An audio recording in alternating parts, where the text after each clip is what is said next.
जय हिंद दोस्तों। एक बार फिर से आप सभी का स्वागत है आपके अपने चैनल शेयर मार्केट ट्रेडर्स में।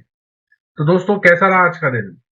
तो जैसा मैंने आपको बताया था, एग्जैक्टली वही चीज मार्केट ने आज रिपीट करी है। और बेसिकली बैंक निफ्टी में तो आज कंसोलिडेशन ही हुआ है। और जैसा आज उम्मीद थी कि ये एक कंसोलिडेशन में जा सकता है, वही रहा। जैसा कि मैंने आपको बताया था कि हम ऊपर के लेवल पे अगर बुलिश कैंडल्स बनाएंगे तो ऊपर जा सकते हैं, लेकिन वहां पे हम बेरिश कैंडल बनी और बेरिश कैंडल से जो है हम सीपीआर तक आ गए। तो आज का हम पहले एक बार व्यू डिस्कस करेंगे जो हमने कल बोला था, और उसके बाद हम डिस्कस करेंगे 24 नवंबर का ट्रेड प्लान। तो आइए फ्रेंड, शुरू करते हैं। निफ्टी का चार्ट आपकी स्क्रीन पे लग गया है। मल्टी टाइम फ्रेम हम कर रहे हैं, जिसमें डेली, आवरली और 5 मिनट्स का चार्ट हम लेते हैं अपने कंसिडरेशन में। और सबसे पहले देखते हैं कि 5 मिनट में आज निफ्टी ने क्या किया। तो देखिए, 5 मिनट में जैसा कि मैंने बताया था, इस टाइप की मार्केट्स में हमें पार्टिसिपेट नहीं करना है। ऑप्शन बायर्स के लिए मार्केट नहीं है, और मैंने ये कल ही अपने ट्रेड प्लान में बता दिया था। देखिए क्या हुआ, कैप अप ओपनिंग हुई, इस लेवल के ऊपर गए, लेकिन यहाँ पे सस्टेन नहीं हुए। देखिए, यहाँ पे सस्टेन होना बहुत जरूरी है। जैसा कि मैंने आपको कल बताया था, अगर 19852 के ऊपर हम सस्टेन होते हैं तो हम 20,000 के टारगेट के लिए वेट कर सकते हैं। लेकिन यहाँ पे हम गए और 4-5 कैंडल्स के बाद एकदम से नीचे आ गए, और उसके बाद ये सीपीआर तक आए, और उसके बाद देखिए ये एक नैरो रेंज बन गई 19,829 से लेके 19,795। बेसिकली 30 पॉइंट की एक रेंज बन गई, और उसी रेंज में निफ्टी ने सारा दिन निकाल दिया। आज ऐसे जो दिन होते हैं, आज का दिन मिला के जो ये एस टाइप के दिन होते हैं, ये होते हैं ऑप्शन सेलर्स के लिए। यहाँ पे प्रीमियम डिके होता है। अगर आप ऑप्शन बाय करेंगे तो आप प्रीमियम डिके के शिकार होंगे, और ऑप्शन सेलर्स को इन दिनों का इंतजार रहता है। तो ये कुछ दिन ऐसे आते हैं बीच में जहां पे ऑप्शन बायर्स को ट्रेड नहीं करना होता। ये उनमें से एक दिन था। तो फ्रेंड्स, अब हम डिस्कस करते हैं 24 नवंबर का ट्रेड प्लान की। 24 नवंबर को निफ्टी में हमें क्या देखना है, कौन से लेवल को वॉच करना है, कौन सी कैंडलस्टिक्स देखनी है, और किस तरीके से ट्रेड करना है। तो आइए सबसे पहले हम डेली टाइम फ्रेम पे चलते हैं। तो फ्रेंड्स, हम निफ्टी के डेली टाइम फ्रेम पे आ गए हैं। यहाँ पे आप देख सकते हैं कि आज एक बेरिश कैंडल बनी है। ये बेरिश कैंडल जो है, यहाँ पे एग्जैक्टली उसने ये जो रेजिस्टेंस है 19,852 का, यहां से पहले गए, यहाँ पे कुछ ट्रैप किया लोगों को, और उसके बाद नीचे आके उसने यहाँ पे क्लोजर दिया है। ये जो है, इसे हम कह सकते हैं एक नेगेटिव चीज, एक बेरिश चीज। लेकिन क्या मार्केट नेगेटिव है? नहीं, मार्केट अभी भी नेगेटिव नहीं है। मार्केट अभी भी बेरिश स्टेट में नहीं गया है। ये जस्ट एक, अब देखिए यहां पे आप देख सकते हैं, इसको हम कंपेयर करते हैं। देखिए, टेक्निकल एनालिसिस जो है, वो पीछे के जितने होते हैं ना, जो इंस्टेंसेस हो चुके हैं, उसको लगा के हम देखा जाता है। अब देखिए, यहाँ पे जब हम आए थे तो कितनी तेजी से कितनी बड़ी कैंडल बनी थी। देखिए, यहाँ पे आए, गिरे, और उसके एकदम से बड़ी कैंडल जो है बन गई। उसके बाद देखिए धड़ाधड़ नीचे गिर गए। लेकिन यहाँ पे जो ये कैंडल बनी है, ये बेरिश तो है, लेकिन यहाँ पे क्या हो रहा है कि एकदम से हम गिर नहीं रहे हैं। 2-3 दिन से हम इसी लेवल के आसपास कंसोलिडेट कर रहे हैं, लेकिन हम गिर नहीं रहे हैं। और साथ ही साथ क्या हो रहा है, 20 जो मूविंग एवरेज है, वो हमारे प्राइस के पास आ रही है। देखिए किस तरीके से कर्व हो गई है। तो जैसे ये 20 मूविंग एवरेज, जो मुझे उम्मीद है कि यहाँ पे 50 को क्रॉस ओवर करेगी, तो हम एक बुलिश स्टेट में पहुंच जाएंगे। हम पहुंच जाएंगे बुलिश मार्केट के अंदर, जिसके हम फुल बुलिश मार्केट कह सकते हैं। हो सकता है आने वाले कुछ दिन हम यहाँ पे कंसोलिडेट करें, ये भी पॉसिबिलिटी है, या थोड़ा सा गिरें। थोड़ा सा मार्केट गिर भी सकता है। देखिए ऐसा होता है कुछ, अब होता है ना, हम कहते हैं कुछ आप पास आओ, कुछ हम पास आएंगे। तो देखिए यहाँ पे मूविंग एवरेज पास आ रही है, हो सकता है प्राइस कुछ पास में आए, और फिर जब प्राइस को एनर्जी मिलेगी वहां से, तो हम ऊपर का वे जो है कर सकते हैं। अब ये कभी भी हो सकता है, कल भी हो सकता है, मंडे को भी हो सकता है। तो इसलिए मार्केट जो है वो अभी बाय ऑन डिप्स ही है। मार्केट में शॉर्ट नहीं करना है। यहाँ पे जो लोग शॉर्ट करेंगे, मेरे हिसाब से वो ट्रैप होने के उसमें जो है कैटेगरी में आ जाएंगे। और यहाँ पे अगर एक बार आप ट्रैप हो गए और इस रेजिस्टेंस के ऊपर मार्केट निकल गई, फिर वो ट्रैप कभी खत्म ही नहीं होगा, फिर आपको अपनी पोजीशन एग्जिट ही करनी पड़ेगी, क्योंकि उसके बाद रैली जो है वो इजीली 20,000 और उसके बाद जो है ऑल टाइम हाई पे हम जा सकते हैं। तो इसलिए मेरा सजेशन यही है कि यहाँ पे हो सकता है मार्केट गिरे, हो सकता है हम कंसोलिडेट करें, पर एज अ पोजिशनल ट्रेडर आपको यहाँ पे शॉर्ट ट्रेड नहीं लेना है, आपको ट्रैप नहीं होना है। आइए हम छोटे टाइम फ्रेम पे भी इसको डिस्कस कर लेते हैं।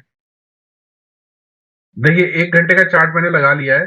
अब ये 1 घंटे के टाइम फ्रेम का चार्ट है और एग्जैक्टली हम इसी रेंज पे यहाँ पे कंसोलिडेट कर रहे हैं। ये मार्केट ऑप्शन बायर्स के लिए नहीं है। एक अच्छी चीज हो रही है, यहाँ पे हमेशा हायर लो बन रहा है। देखिए पहला लो बना 19667 का, दूसरा लो बना 19733 का, और आज तीसरा लो बन गया है 19790 का। तो लगातार मार्केट जो है वो हायर लो बना रहा है। हायर लो, फर्स्ट लो, सेकंड और ये थर्ड, तो 3 हायर लोस बन चुके हैं। लेकिन रेजिस्टेंस यहीं पे, तो यहाँ पे कंप्रेशन बढ़ रहा है। जैसे जैसे मूविंग एवरेजेस पास आ रही हैं, प्राइस वहीं पे कंसोलिडेट कर रहा है, कंप्रेशन यहाँ पे बढ़ रहा है। कोई बड़ी बात नहीं है, यहाँ पे हम गैप अप, जिस दिन भी हम यहाँ पे गैप अप ओपन करेंगे 19852 के ऊपर और यहाँ पे हम सस्टेन करेंगे, तो हम उसके बाद बहुत अच्छी रैली मिलेगी यहाँ पे, जिसमें पहला टारगेट 20,000 और उसके बाद हम ऑल टाइम हाई पे जा सकते हैं। आइए अब हम इंट्राडे पॉइंट ऑफ व्यू से 5 मिनट्स के टाइम फ्रेम पे भी समझ लेते हैं। तो friends intraday point of view से भी 5 मिनट के टाइम फ्रेम पे हम देख सकते हैं कि यहाँ पे एक नैरो टू एवरेज सीपीआर है कल फ्राइडे के दिन। तो बेसिकली मैं आपको यही सजेस्ट करूंगा कि इस मार्केट में आप पार्टिसिपेट ना कीजिए। यहाँ पे आपको शॉर्ट साइड में फंसाने की पूरी कोशिश की जाएगी। हो सकता है मार्केट थोड़ा नीचे भी आए। अगर आप स्कैल्प कर सकते हैं, स्कैल्प जिसे हम कहते हैं कि आप अपने ट्रेड्स को 5 से 10 मिनट के अंदर एग्जिट कर देंगे, उसमें आपको बहुत जल्दी रिएक्शन करना होता है। जैसे देखिए स्कैल्पिंग का एक मैं आपको ट्रेड बताता हूं। अगर कल हम किसी भी रीजन से S1 के नीचे जाते हैं, 19769 के नीचे, यहाँ पे आप शॉर्ट ट्रेड कर सकते हैं और S2 पे एग्जिट कर दीजिए। जैसे ही मार्केट S1 से नीचे आएगा, S2 यानी कि 19732, आपको ट्रेड लेना है 19767 पे, शॉर्ट का ट्रेड लेना है पुट, और उसके बाद 19734 पे एग्जिट करना है। इसे बोलते हैं स्कैल्पिंग ट्रेड। फटाफट 5 मिनट 10 मिनट के अंदर आपको 10 पॉइंट मिले, 20 पॉइंट मिले, आप उसको एग्जिट कीजिए। ज्यादा देर रुकने वाला ट्रेड सॉरी, ज्यादा देर रुकने वाला ट्रेड आप नहीं कर सकते यहाँ पे। लॉन्ग टर्म के लिए मार्केट जो है वो बुलिश है, तो हमें वेट करना पड़ेगा। जब भी हम इस लेवल के ऊपर सस्टेन करेंगे, 19852 के ऊपर सस्टेन करेंगे। देखिए आज भी हमने ब्रेकआउट किया बट वो फेक हो गया। अब यहाँ पे भी स्कैल्पिंग ट्रिक जैसे हो सकती है, जैसे ही इसके नीचे क्लोज हुआ, एक लोअर हाई बना, देखिए लोअर हाई बना है यहाँ पे आप एक पुट का ट्रेड ले सकते थे जो आपको सीपीआर तक लेके आता। ये स्कैल्पिंग ट्रेड है, बहुत छोटे छोटे ट्रेड्स हैं, 10 पॉइंट 15 पॉइंट 20 पॉइंट आपको मिल जाएंगे और आप एग्जिट करेंगे फटाफट से।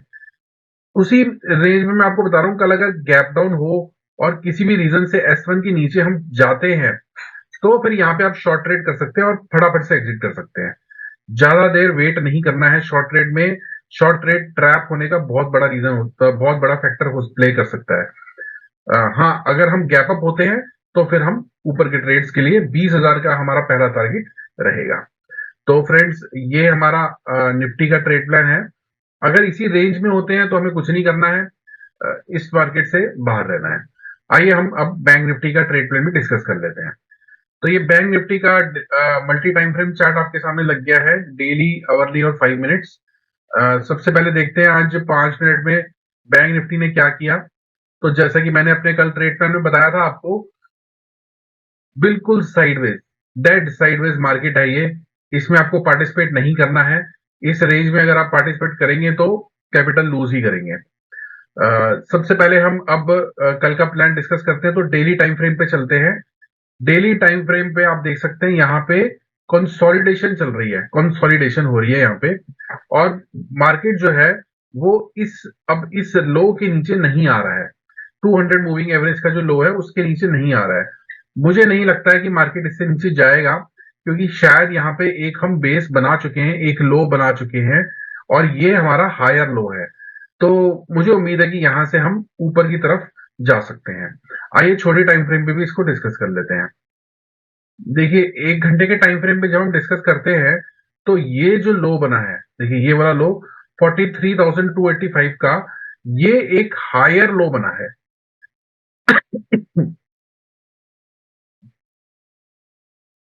देखिए ये एक लो था हमारा, उसके बाद एक ये हायर लो बन गया है यहाँ पे 43,285 का। मुझे उम्मीद है कि हम इस लो के नीचे नहीं जाएंगे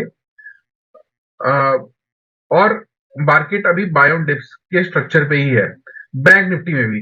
हालांकि बैंक निफ्टी निफ्टी से वीक है। तो अब आज देखिए बिल्कुल यहाँ पे कंसोलिडेशन हुई है और कुछ भी नहीं हुआ है। हम अगर बैंक निफ्टी के 5 मिनट्स के टाइम फ्रेम के चार्ट पे आ जाए तो कंसोलिडेशन हुई है, जिसकी वजह से नैरो सीपीआर हो गया है। और नैरो सीपीआर जो है वो सजेस्ट करता है कि कल ट्रेंडिंग डे हो सकता है, लेकिन ये डे ट्रेंडिंग तब तक नहीं हो सकता जब तक कि हम इस R1 या इस S1 के नीचे ना चले जाए। अगर स्कैल्पिंग ट्रेड में आपको बता रहा हूं, अगर कल किसी भी रीजन से हम इस S1 और S2 के मिड पॉइंट 42,413 के नीचे चले गए तो यहाँ पे आप शॉर्ट ट्रेड ले सकते हैं, जो आपको 43,285 तक भी ला सकता है। साथ ही साथ अगर हम R1 के ऊपर सस्टेन होते हैं तो फिर हम 43,852 और 44,000 के लेवल्स के लिए अपना ट्रेड एक्सपेक्ट कर सकते हैं। तो फ्रेंड्स, इस मार्केट में ज्यादा कुछ नहीं है कहने के लिए। मेरा यही आपसे सजेशन है, मेरी यही एडवाइस है आपको कि वेट कीजिए ऊपर का एंड टूटने का या नीचे का एंड टूटने का। दोनों एंड में से कुछ ना कुछ जब तक ब्रेक नहीं होगा तब तक हमें कोई बड़ा मूव नहीं मिलेगा, हम कंसोलिडेशन में ही रहेंगे। तो इस कंसोलिडेशन में ऑप्शन बायर्स को पार्टिसिपेट नहीं करना चाहिए। तो अभी तक के लिए इतना ही। इसी तरीके की वीडियोस के लिए आप हमारे चैनल को शेयर कीजिए, लाइक कीजिए और सब्सक्राइब कीजिए। जय हिंद दोस्तों।